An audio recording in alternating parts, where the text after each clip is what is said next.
Happy Saturday, everyone. Easter Saturday, if that means something to you. Good luck. How have you been? We talked yesterday about me getting a tattoo that I never have. Thought I never would, but then if I'm saying I never would, I haven't given myself the option. Um, and the reason I don't get one is I don't know what I could live with forever. Although it's not, I haven't got as long to live now, so it doesn't matter, does it?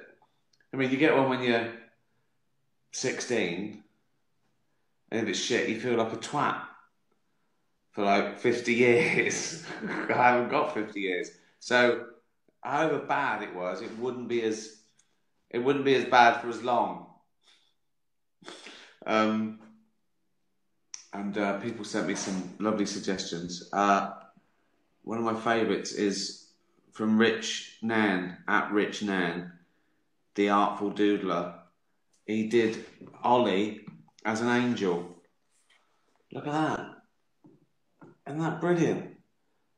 Angry as well. Angry Angel Ollie.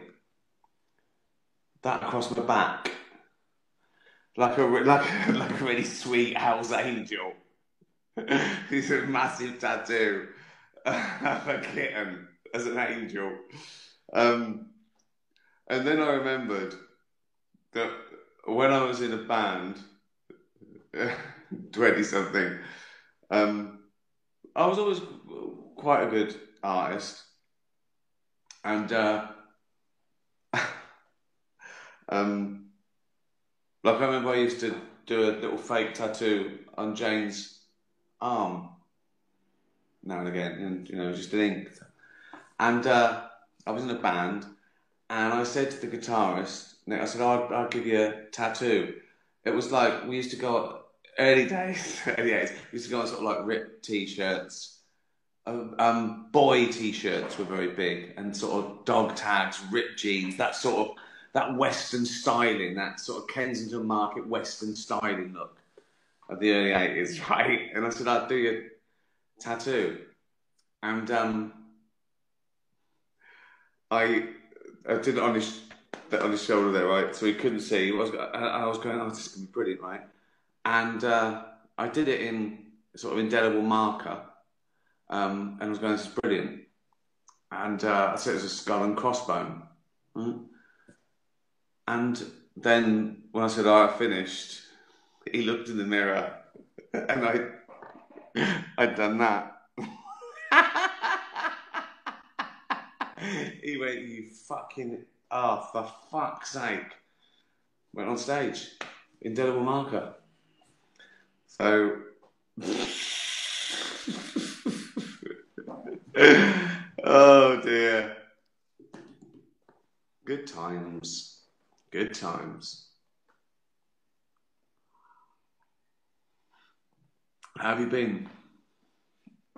What have you been doing? Did the same.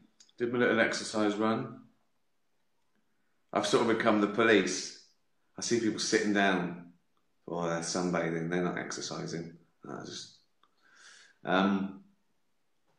We had a couple of games of badminton, table tennis. Did a little bit of work, actually. And when I say work, wrote some notes for stuff. Yeah. Normal Saturday, really, for me. Any questions? Thanks for all the lovely comments about the Afterlife 2 trailer. It hit the mark nicely. If it was like the balance of funny and sort of warm and sad and all that. I should say, I think it's definitely gone more. I think it's shown more the sort of sweet, philosophical, emotional side of the series. But I should just say, and there's a lot of that. but I think it's funnier than season one. So bear that in mind. I think the news stories are funnier that they cover.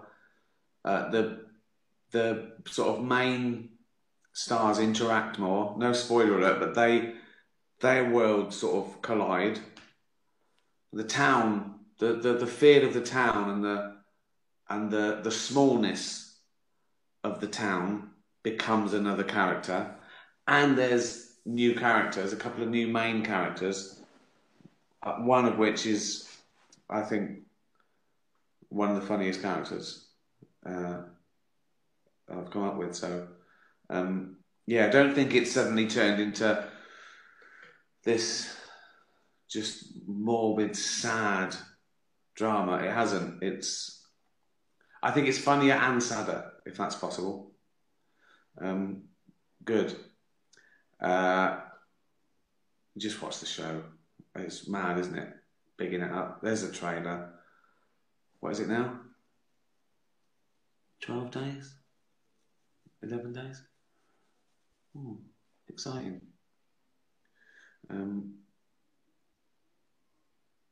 Favourite celebrity to appear in the new series? There's no real... It's not that sort of show. It's not like Extras. Although there are some great cameos and new guests. I should tell you that Peter Egan's joined the cast.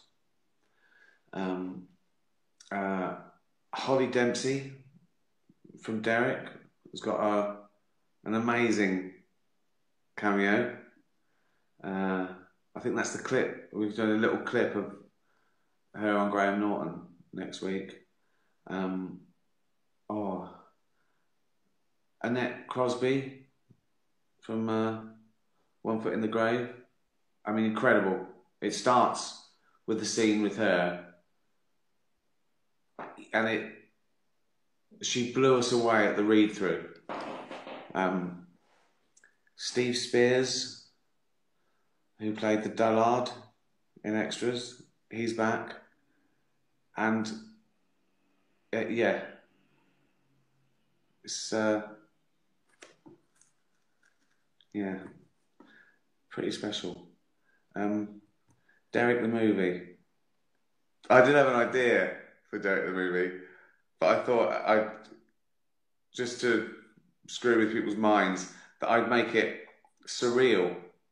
Like, you know, one of those 60s films, there's suddenly like, everything was normal, but there was one character that was mistaken for a science expert, or he looked like the president when the president had died. One of those things. So I was gonna, like, Derek accidentally had to stop a meteor hitting Earth. I've never done it, but these are the things you do when you're bored. Love Peter Egan, yeah, and he's great, and an activist as well. Will Kevin Hart be in Afterlife? He gets a mention again. He's in the Snow Globe. Can we hear you doing an American accent? No. I can. Well, I should probably have to do an impression of a character or something. It's just too embarrassing. It's just, doing accents. No. Is Prince Andrew in the new series? No. No, he's not. What's most boring about isolation? Well, I don't know really. I mean, the only big inconvenience for me and everyone is live events, big gigs. So what have I postponed? Vienna, Brighton, 2 nights at Brighton Arena, 2 nights at Glasgow Arena. One night coming up at Copenhagen, one of my favourite cities in the world. 13,000 people I was playing to there next week. But you know what I mean? It's like they just postponed. That's life. You can't moan about not being able to play stadiums to when there's people doing 14-hour shifts trying to save people's lives, and people still aren't taking it seriously. I can't believe it. I cannot believe it. It's like, oh, honestly, just people walking past you is annoying. Here's the thing, right? This is the thing about coronavirus. You have to sort of, for any sort of real risk, it can survive surfaces and stuff, but it sort of it loses its power very very quickly, and it's unlikely if you're doing everything right. This it's sort of like put it finely. Globules of spittle come from people when they talk, and they fall to the ground, right? And if you're in the zone where that happens, like a few feet, and it gets into your mouth, your nose, and eyes, that's quite a high risk. There's lots of more infectious things. I was reading about, like measles, that can be much smaller droplets and can survive on the wind. And you could walk behind someone and get measles. This is like, at least this is like, it's got to be a physical globule, to be high risk. So if you keep away from people, you probably won't get it. You just won't get it. And that should be such a simple task, shouldn't it? Don't be a twat. Don't mingle. It's like I walk past a group of people, lads, like sharing a joint. I was thinking, well, that is trying to give someone coronavirus. And oh God, really? So yeah. Apart from that, it's all good. People keep asking, will life ever return to normal? Yeah, of course it will. I mean, it'll happen again. This will happen again.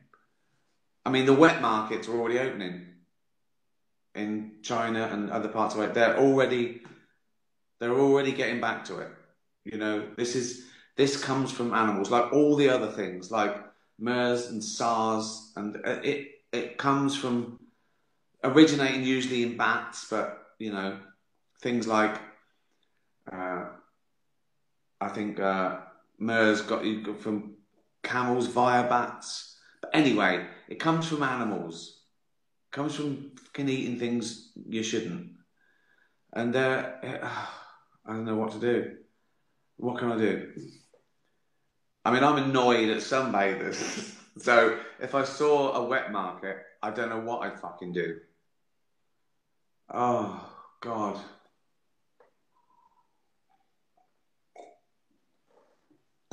Yeah.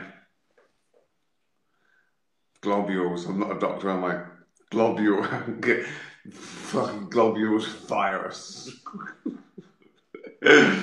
Oh, you know what I mean.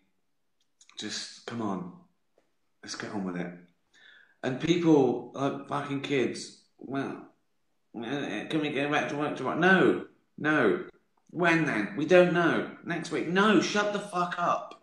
It might be another month, okay? Another month, and then we'll look at it. Oh, this has just been happy, hasn't it? Another tattoo I thought of for some people was the glonk. Imagine that on your shoulder. Glonk does absolutely nothing and dies. Oh, any questions?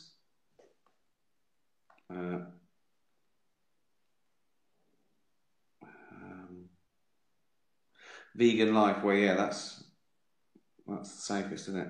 Well, only if everyone does it. If everyone became vegan, and yet some people were still eating bats and gobbing on us. Again, I'm not a doctor. Oh, but yeah, it's the way to go. All the benefits was feeding the whole world. Um, but anyway, I'm not here to lecture. Just here to say, stop being fucking stupid. Some of you. Tea time, isn't it?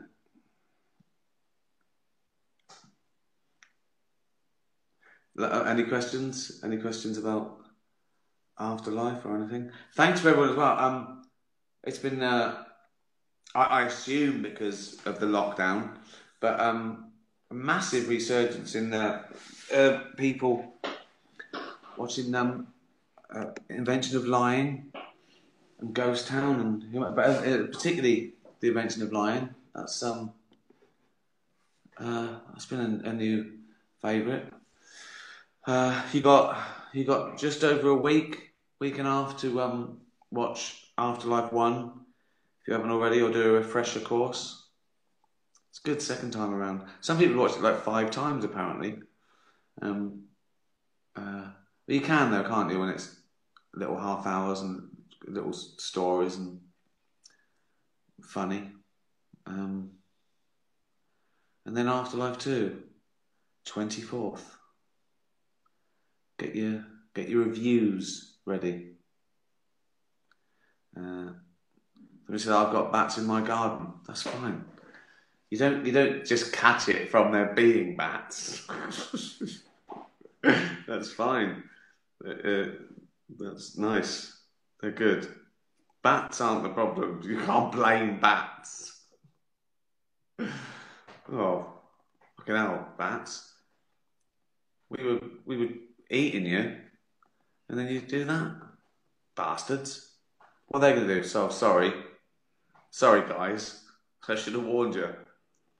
Don't eat us.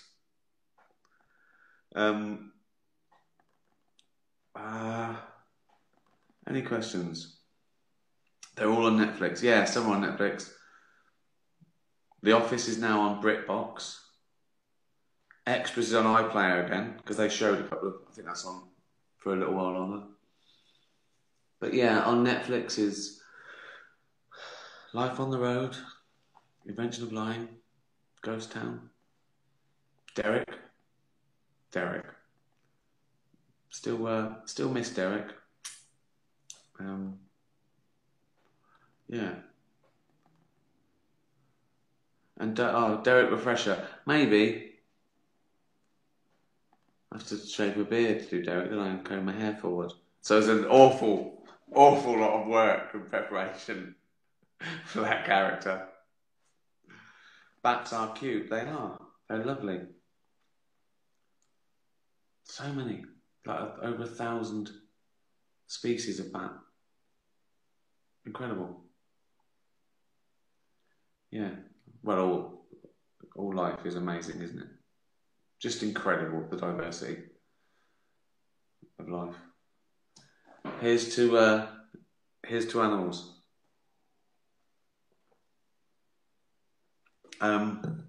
Is there afterlife outtakes? Yes. Best ones I've ever done. There's about 20 minutes which we've chopped into like 4 or 5 little bits. And I've never laughed so hard laughing again at outtakes that I couldn't get through. I'm not even in most of the outtakes. I'm ruining them from the monitors and David Earl, he always causes problems. Always. But the psychiatrist is particularly funny this season, and his outtakes are fantastic, and he's got a couple of mates that just made it impossible. There's a couple of nice ones with the dog, where after a take, when someone says cut, she knows her job's done, so she just walks away.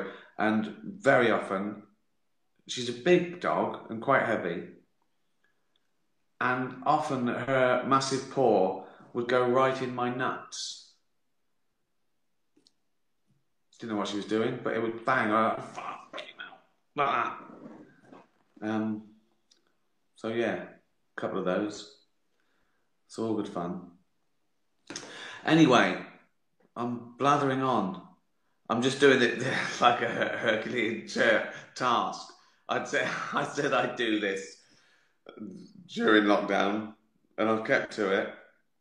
I mean, I know it's probably as hard for you as me to keep up the enthusiasm for these banal ramblings. There's no quality, there's no effort to these. I mean, they're dreadful, but it's free, and who cares? Uh, Happy Saturday, everyone. Stay safe, wash your hands, don't go out sunbathing, don't get into any trouble, uh, and watch telly. Be nice to animals. Bye, everyone.